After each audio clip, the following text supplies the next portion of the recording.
Árni, leikmaður ársins í fyrstu deild karla. Kom þetta óvart eða? Já, þetta kom bara alveg óvart sko. Bara mjög ánægilegt. Gaman að fá viðurkenningu fyrir tímabilið.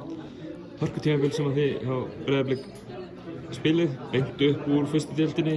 Það hefur nú gengið bara ansi vel upp hjá ykkur, ekki?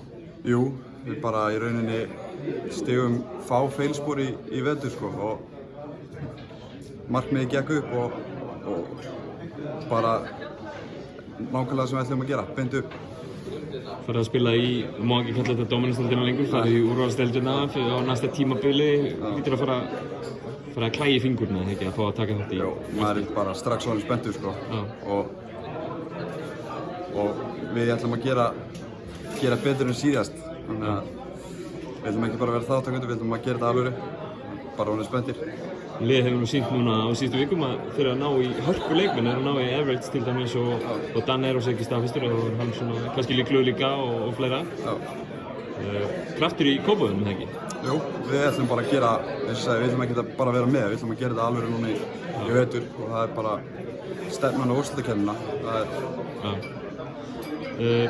Svona verðlaun leikmaður ársins í fyrstu deild karla á leiðinni beint upp úr fyrstu deildinni. Svona verðlaun hljóta svona fyrir þið persónulega að vera vítamínsbrauta svona inn í næsta tímabil, ekki? Já, klárlega. Maður bara tekur þetta með sér í sumar og í æfingarnir í sumar. Þetta er bara mikil...